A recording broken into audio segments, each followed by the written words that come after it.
Hi guys, this is your girl The Nutshell, and today I'm going to be doing a commentary on Love Island US Season 2. Woohoo! Boom, boom, boom, boom, boom, boom, boom, boom, boom, boom, boom. Okay, before I get into anything, I'm not gonna do a play-by-play on this episode. I'm just going to give you guys a feel of what I think about the contestants and who I think is like whose match.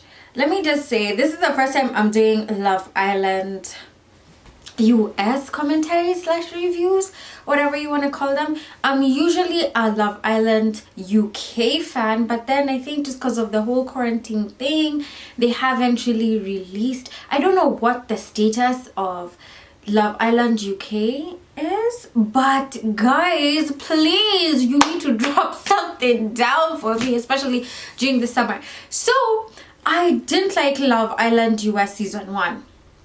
I watched like the first episode, was not hitting, was not slapping right for me, but then I decided, you know what, I'm going to give Love Island Season 2 a chance. And if you guys haven't watched any of my reviews, please, like my previous ones, go and check them out. And if you're not about the past and you're all about the future, well, stick with me, because your girl is here to give you a, you know, a saucy ride.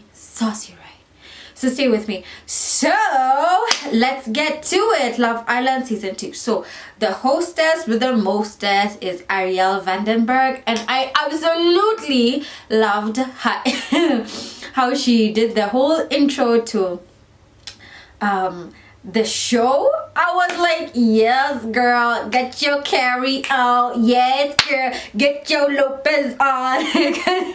She was going to Vegas to be a showgirl, but yeah, it didn't work out. Anywho, so who are the contestants? Man, I have a whole like note board. Like, this is how I am into the show. It's a problem, but guess what? I don't want to get rid of it. So I'll just look at my book and read out the names, because like I can't really remember, and right now I have a headache because they're doing construction right outside on the street.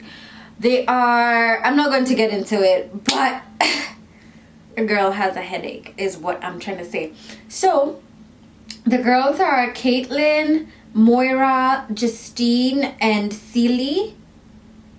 Actually, I don't know about how many couples are there at first. I think there are 4 girls. I'm not sure. And there's Mackenzie. That's all I remember. And then the boys to start with are Carrington, James, Trey, dude, I hope, and Jeremiah. Yes. So that's 1, 2, 3, 4, 5. Ooh, people, 1, 2, 3, 4, 5. Yeah. So what are my first opinions about these guys and gals? So coming out first, everyone, let me just say, everybody is gorgeous, like in their own way. And I was like, okay, they are not playing around with the cast this time, like at all.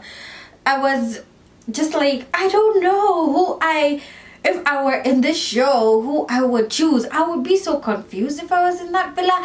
Oh yeah, can we just address something? It's called Love Island, okay? We don't need to be in Vegas, man. Like, what? You guys couldn't go to St. Thomas? You guys couldn't go to the Bahamas? You couldn't go anywhere? Like, really? Vegas?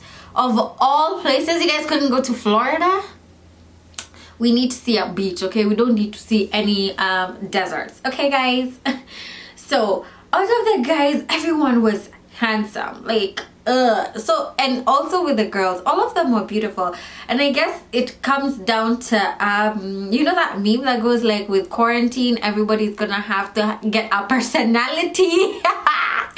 So in a house of cute people, it's like, yeah, you are going to have a personality, because everyone is just too good looking. And I love how the girls are talking about, and even the guys, how they're like, oh yeah, I've been in quarantine for so long, I haven't been on a date, I haven't been around, like, you know, somebody new. I need to feel the touch of a boo, okay? We all feeling it, sis. But for me, luckily for me, that ain't my pickle. Because I got my boo thing every day all season long.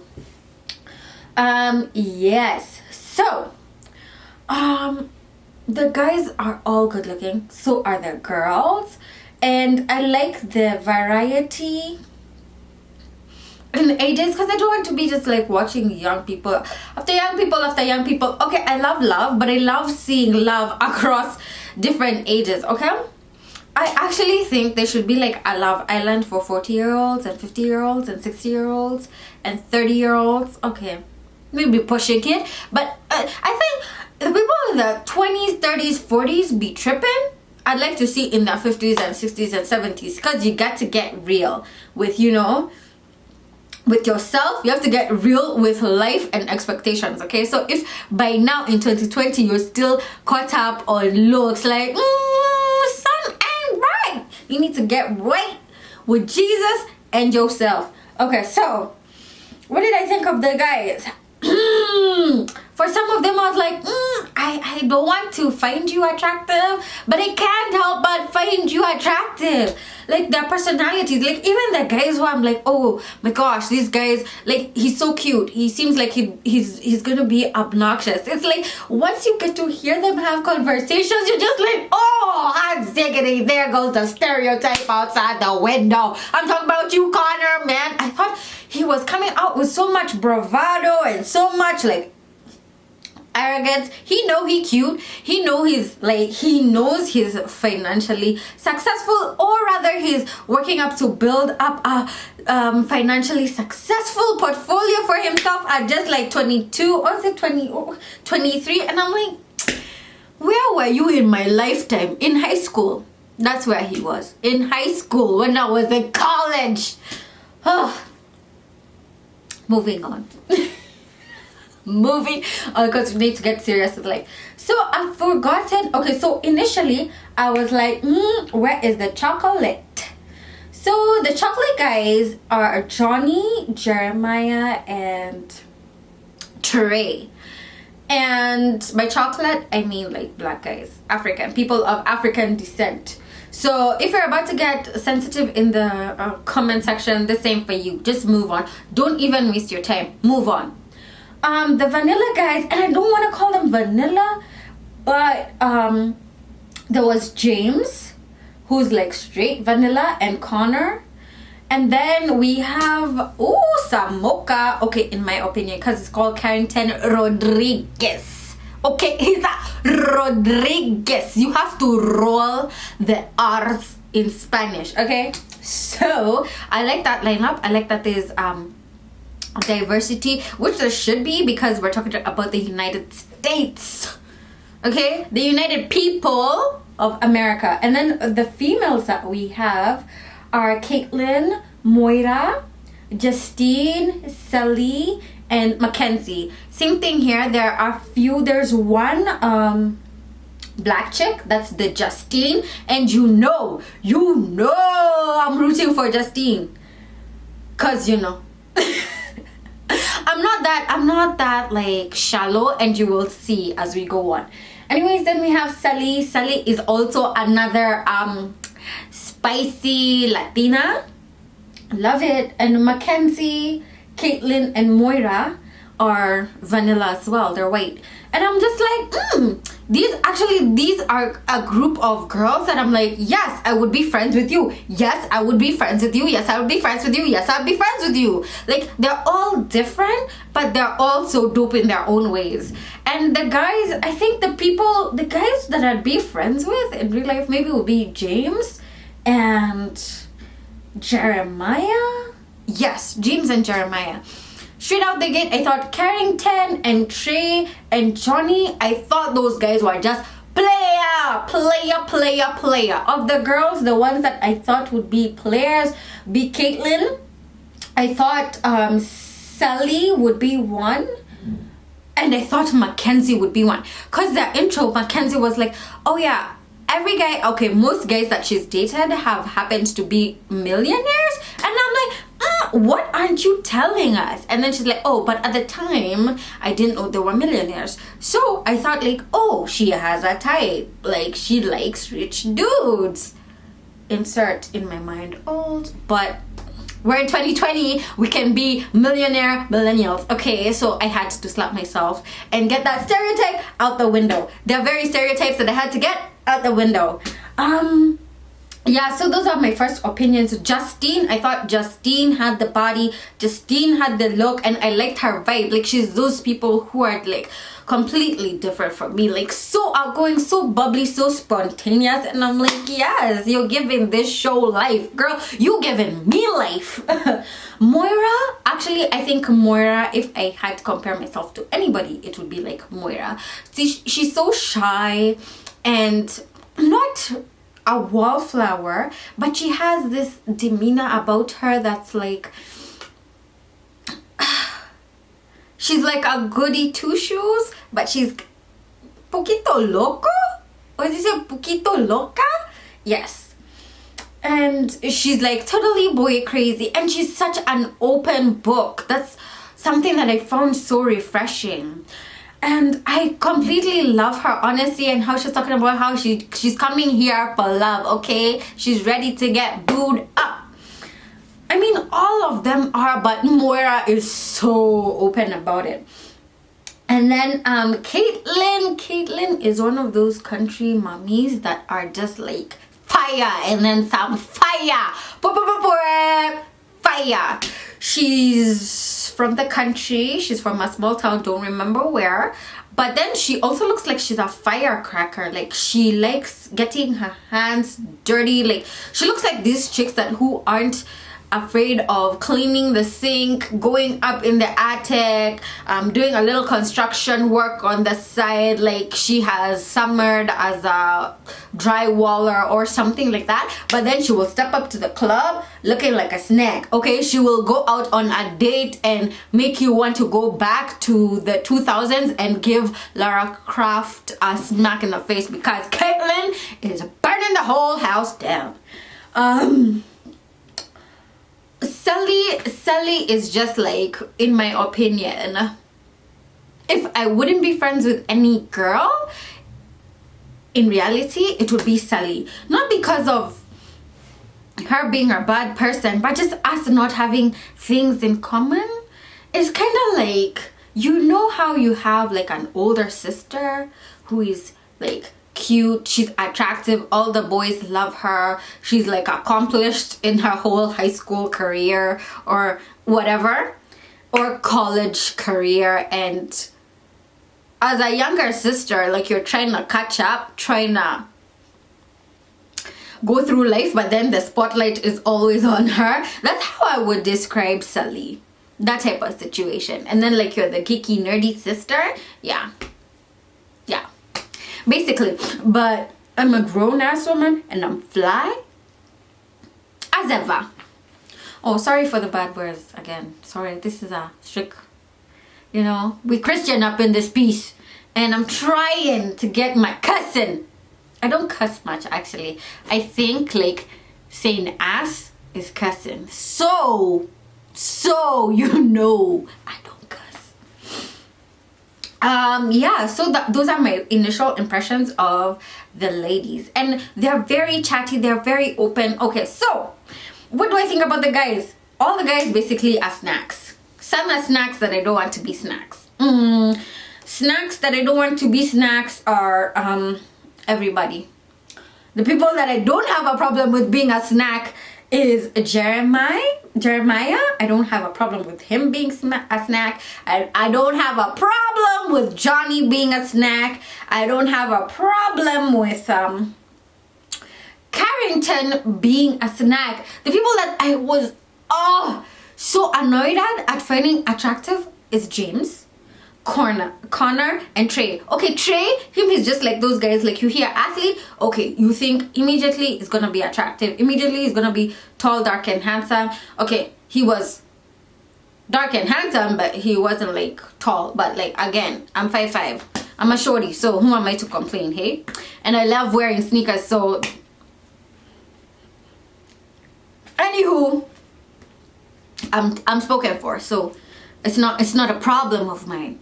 but we're just playing, you know, like, what do they call that, fantasy football? No, this is like fantasy Love Island, let's call it that. So those are my initial impressions of those guys, right? I thought Jeremiah was gonna be like, you know, lively, because I loved his intro. I loved everything that he was bringing to the plate. All the other guys, I loved James. Actually, the guy that I thought would be the most humble was James from his intro. And I'm like, where do they find you? Connor, he came out exactly like cocky. And not in a bad way.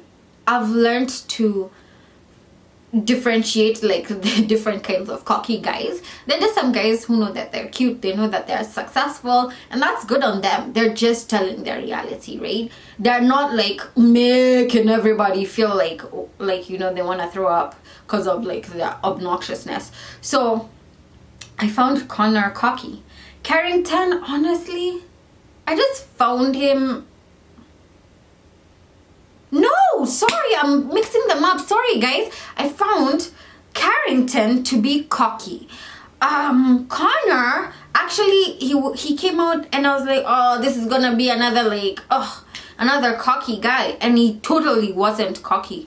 He knows he loves numbers. He's a CPA and accountant or something of that sort. And I was like, he's smart. And I thought he was going to like brag about it, like, oh, I'm an accountant. But then he was actually talking about being an accountant from like a nerdy point of view, and I'm like, okay, shocker.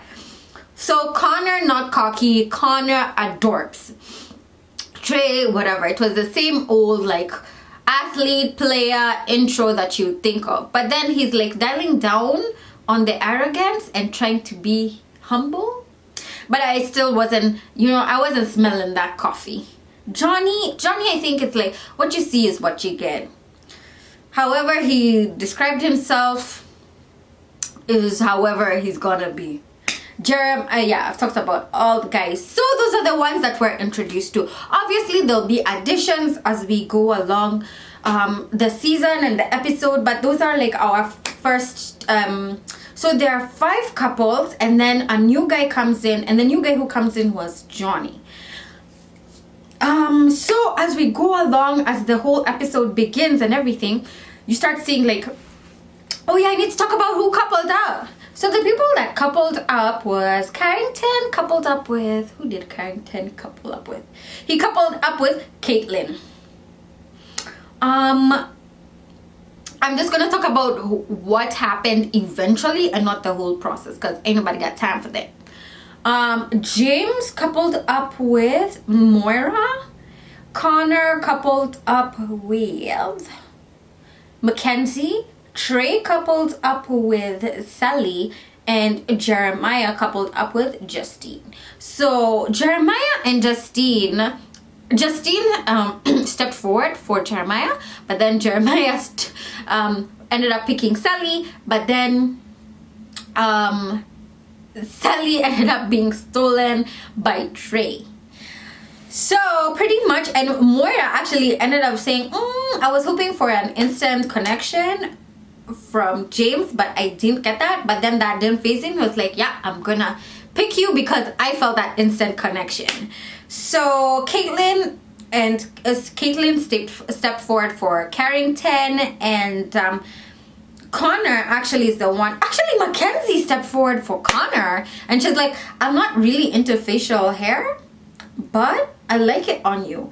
Anywho, so oh my gosh, guys, like I was humbled. Your girl was humbled on this episode, because what ended up happening is like you get to see them actually expressing themselves, and I'm like, oh my gosh, I'm such a monster for prejudging you. And the lesson of the day is don't judge a book by its cover. And see, I know this, but then it's like I'm just reverting to, you know, I'm gonna blame this one on quarantine, because I think quarantine made people really sit down with themselves and have an aha moment.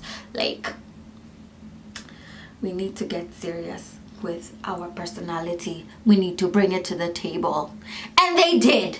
And they also brought it to my cable. Ayo! Sign me up! Rhythm and flow, sign me up!